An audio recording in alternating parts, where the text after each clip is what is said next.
If you think a trip to the local grocery store will save your family when the grid finally blinks out for good, you are already one step behind a very dangerous curve. Most people are stocking up on the exact items that will become useless, or worse, a liability, within the first 48 hours of a real-world national blackout. The truth is, there are specific nutrient-dense survival foods that have been intentionally phased out of the modern American diet because they provide a level of independence the system simply isn't designed to handle. Today, I'm pulling back the curtain on the 14 foods that the powers that be would prefer you didn't have tucked away in your secret pantry before the lights go dark. I'm James, and I've spent years studying the forgotten survival skills of our great-grandparents, people who didn't rely on a just-in-time supply chain to keep their children fed during the winter. We've become soft and vulnerable, tethered to a digital world that can be severed in a heartbeat by a solar flare, a cyber attack, or a simple infrastructure failure.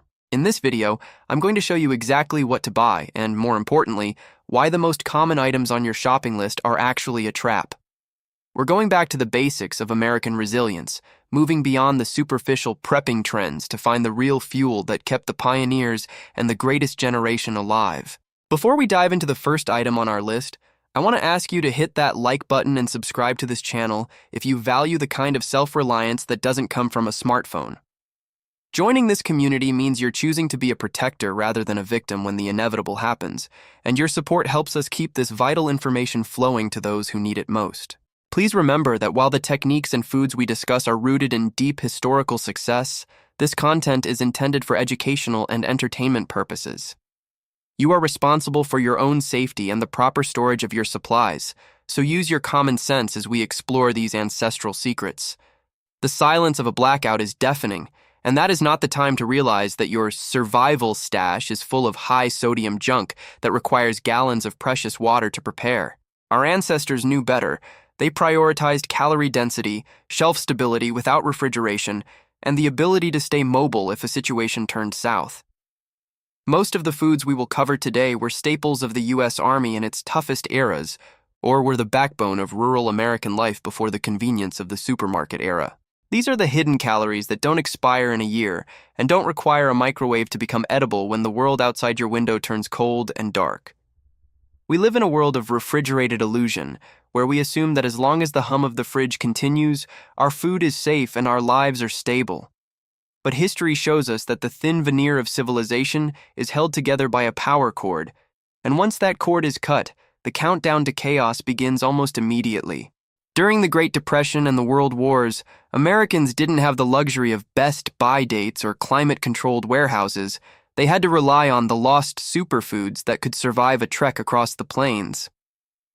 Modern food manufacturing has replaced these hardy staples with fragile alternatives that rot, mold, or lose their nutritional value within months of being packaged.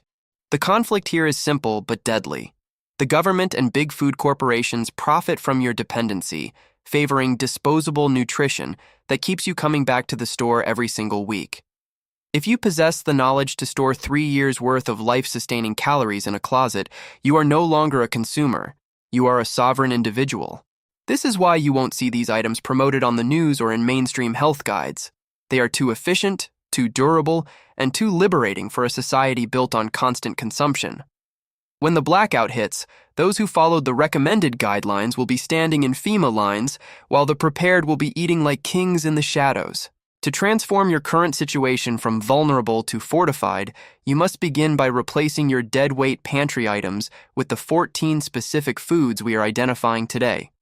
For example, while everyone else is fighting over cans of watery soup, you should be focused on high-fat, high-protein staples like pemmican, the ultimate survival superfood that helped early Americans survive the harshest winters.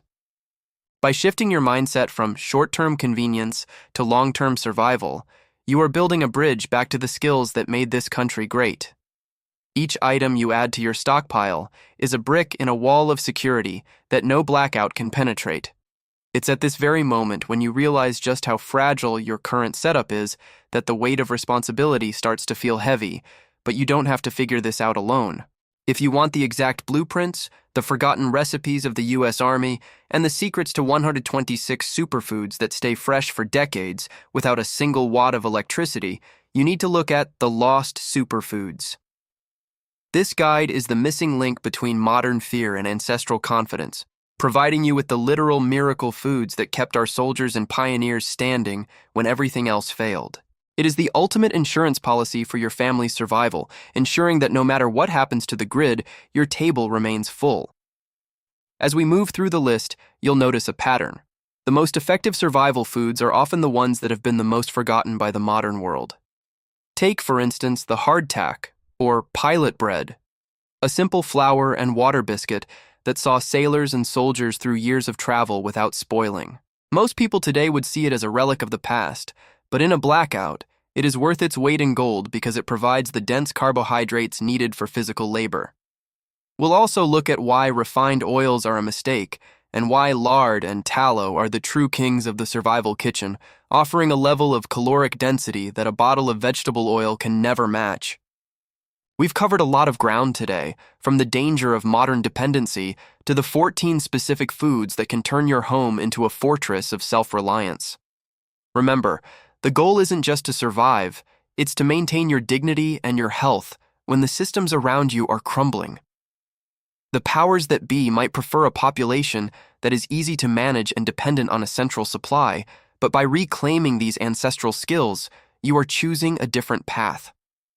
You are stepping back into the shoes of the Americans who built this nation, the ones who knew that a full pantry and a sharp mind were the only true forms of security. By now, you should have a much clearer picture of what a real survival stockpile looks like, moving away from the grocery store mindset and toward the homestead reality. You've learned why high-fat, shelf-stable proteins are non-negotiable, why certain grains are superior to others, and how the history of the U.S. military provides the perfect template for civilian survival. This isn't about hoarding. It's about wisdom.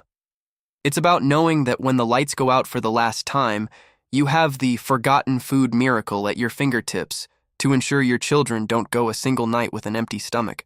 If you are ready to take the final step and secure your family's future with the most comprehensive survival knowledge ever assembled, I strongly urge you to get your copy of The Lost Superfoods, The Forgotten Food Miracle of the U.S. Army, and 126 superfoods you can store without refrigeration for years.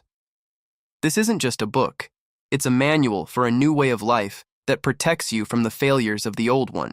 It contains the exact instructions you need to build a stockpile that will last a lifetime, giving you the peace of mind that only comes from being truly prepared. Don't wait for the first flicker of the lights to realize you should have acted sooner. The window of opportunity to prepare is always open until the second it isn't. Take what you've learned today, audit your pantry, and start making the changes that will define your family's story during the next great blackout. We are the descendants of survivors, people who thrived in conditions far tougher than a power outage, and it is our duty to carry that torch of resilience forward. Stay sharp, stay stocked, and most importantly, stay independent. I'm James, and I'll see you in the next one, provided the grid is still up. Until then, keep your powder dry and your pantry full.